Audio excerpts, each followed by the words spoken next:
Hi எல்லாருக்கும் ஒரு பெரிய ஹாய் வணக்கம். நான் உங்கள் விஜயரன். ஸோ இன்றைக்கி பார்த்தீங்கன்னா ஒரு சூப்பரான ஒரு லொக்கேஷன்.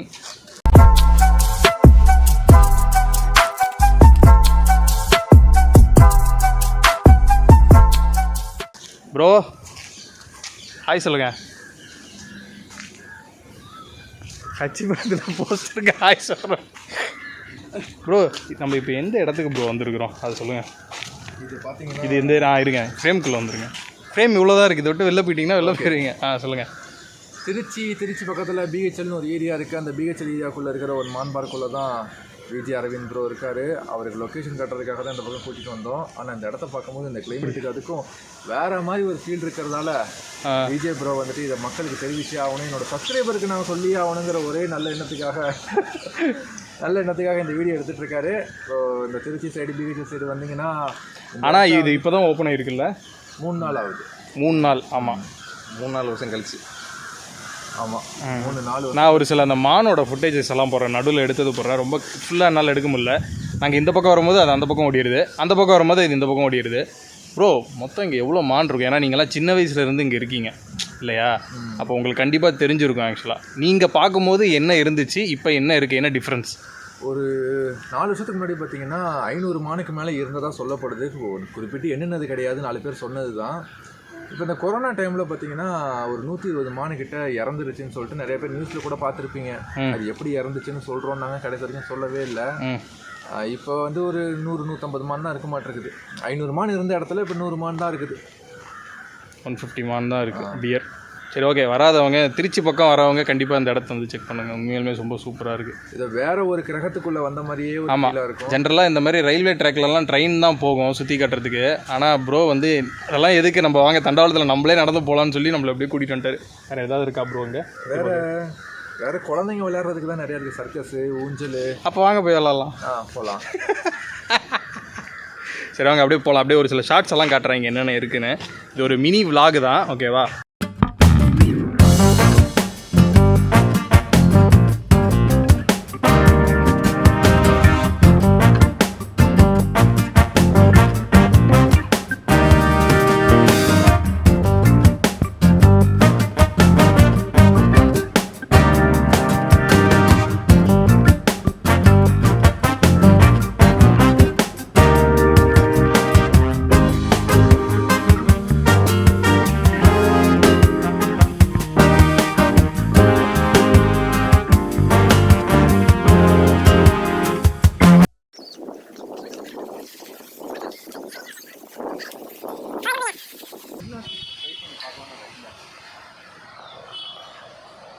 உங்கள் ஹைட்டுக்கு நீங்கள் காலை அப்படி வச்சாலே எட்டும். பல வித்தைகளை தெரிஞ்சு வச்சுருக்கீங்களே ப்ரோ. இது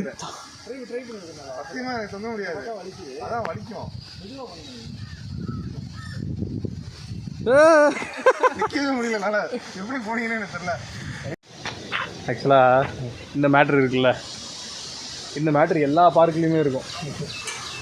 சிக்னேச்சர் ஆஃப் பார்க் அப்படின்னா இந்த வளைவு சர்க்கஸு. இதெல்லாம் பார்க்கும்போது எனக்கு சின்ன வயசு ஞாபகம் தான் வருது ஆக்சுவலாக. ப்ரோ அங்கே ஒன்லி கிட்ஸ் ஒன்லின்னு போடல. அடுத்து இது பாருங்கள், அங்கே ஒன்று இருக்குது பாருங்கள். அது அந்த வழுக்கல் கொஞ்சம் இதாகிடுச்சுன்னா நம்ம போடுற பேண்ட்டுக்கு வர மாட்டேங்குது. அந்த காட்டனில் கொஞ்சம்னு வச்சுக்கோங்க. குழந்தை யாருக்கு போது பண்ணது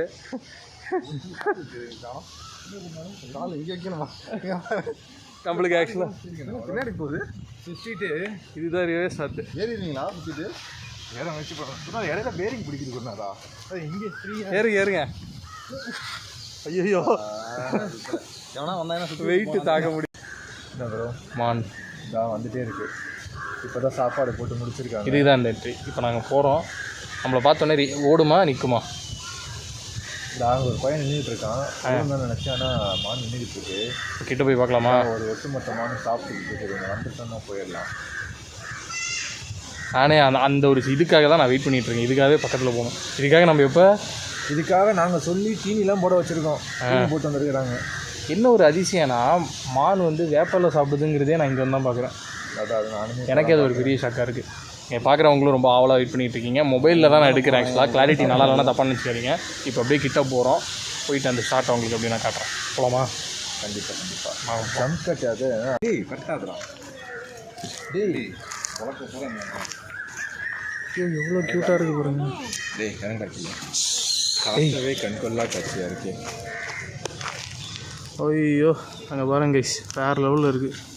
வீடியோ எடுக்க விட மட்டும்தான் இப்போ ஒரு ஃபுல்லாக வீடியோ எடுத்துட்டேன். நீங்கள் ரெண்டு டேய் தம்பி இறங்குறாங்க. போட வந்து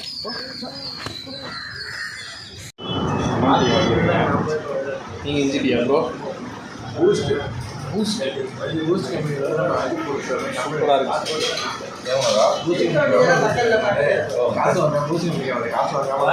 இந்த வீடியோ பார்த்து தான் பூஸ்ட். ஐயோ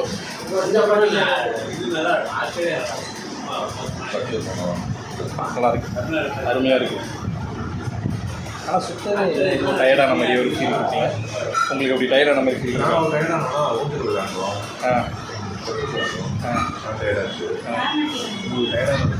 நான் வந்து வீடியோ எடுத்தேன், உங்கள் பின்னாடியே நடந்தேன். அதுவும் எஸ்பெஷலி அந்த தண்டவாளத்தில் நடந்தது மறக்கவே முடியாது.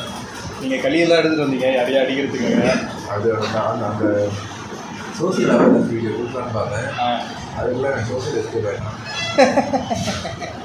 சரி, டீ குடிச்சிட்டு அடுத்து என்ன பண்ணுறோன்னு சொல்லுவேன்.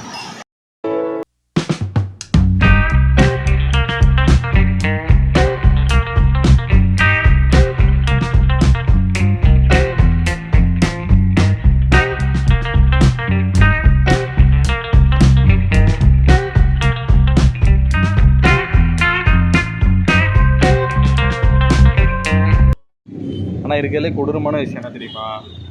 இப்படி கையை வச்சுக்கிட்டு நம்ம எடுத்துகிட்டு இருக்கோம். இவனுக்கு செல்ஃபி எடுக்கிறானுங்களா விளாக் எடுக்கிறானுங்களாங்கிறது பாதி பேருக்கு தெரியாது. சரி ப்ரோ, ஹவ் வாஸ் த டே? நீங்கள் என்கிட்ட கேட்கணும், நான் உங்கள்கிட்ட கேட்குறேன். அதே படத்துக்கு போட்டுறானா போத்திக்கிட்டு படுத்துறானா எல்லாம் ஒன்று. காற்று ரொம்ப அடிக்குது, கொஞ்சம் கேட்காது, அதனால் கொஞ்சம் சத்தமான ஒரு விஷயம்.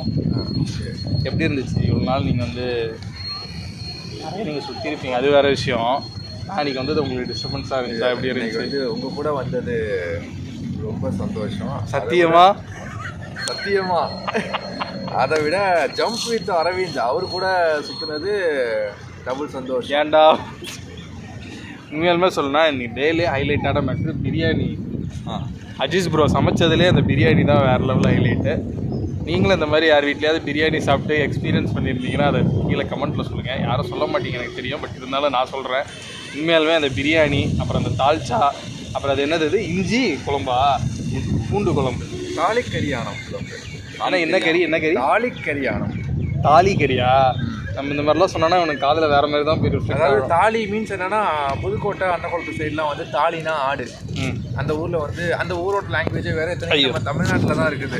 ஓகே, நம்ம ஊரில் 1 2 3ன்னு சொல்கிற மாதிரி அந்த புதுக்கோட்டை சைடு வந்து சவட்டா துவட்டா முடங்க அப்படி சொல்லுவாங்க. ஓகே. ஸோ அந்த தமிழ் எல்லாமே டோட்டலாக வேறு. அவங்க வந்து ஆட்டுக்கறி குழம்புன்னு சொல்ல மாட்டாங்க, தாலிக்கறி குழம்பு தான் சொல்லுவாங்க. அந்த பேரும் உலக அளவில் பயங்கர ஃபேமஸ் ஆகிடுச்சு. சூப்பர். அது எஸ்பெஷலி இந்த மான் பார்க்கு, அதுதான் வேறு லெவல் ஹைலைட்டான மேட்ரு ஆக்சுவலாக. அன்றைக்கி அந்த ஃபுட்டேஜஸ் எல்லாம் நான் நடுவில் இன்க்ளூட் பண்ணியிருப்பேன், மறக்காமல் பாருங்கள். ஓகேவா? இந்த வீடியோ உங்களுக்கு பிடிச்சிருந்துச்சுன்னா, யூஸ்வலாக சொல்கிறதா யாரும் பண்ண மாட்டேங்கிறீங்க, பட் இருந்தாலும் நான் சொல்கிறேன், லைக் ஷேர் சப்ஸ்கிரைப் பண்ணிடுங்க. என்ன ப்ரோ? ஆமாம், லைக் ஷேர் சப்ஸ்கிரைப் பண்ணிடுங்க. அப்போ தான் வந்து வாங்கலை பண்ணிடுவீங்களான்னு சப்ஸ்கிரைப் பட்டன் என்ன கேப்பு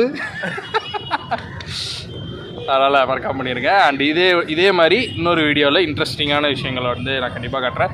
ஃபுட்டேஜஸ் வந்து கொஞ்சம் ஒரு மாதிரியாக இருக்கும், ஏன்னா நான் மொபைலில் எடுக்கிறேன் ஃபஸ்ட்டு டைமு. ஒரு 2 வீடியோ தொடர்ந்து மொபைல் எடுக்கிறனால கொஞ்சம் ஒரு மாதிரியாக இருக்கும், ஏன்னா பிளானிங்கே இல்லை விளாக் எடுக்கிறதா. சரி, இதெல்லாம் இப்போ கேப்சர் பண்ணால் முட்டா அப்புறம் எப்பயும் கேப்சர் பண்ணுறதுக்கு டைம் கிடைக்குமான்னு தெரில. ஸோ அதனால் நம்ம வந்து தொடர்ந்து பண்ணலாம். ஸோ சப்போர்ட் பண்ணுங்கள். ஓகேவா? டாட்டா பாபா என்சியோ பாய் சொல்லிடுங்க ப்ரோ. பாய். என் மூஞ்சி மறந்துடுச்சு உங்கள் டாட்டாவில். பாய் பாய்.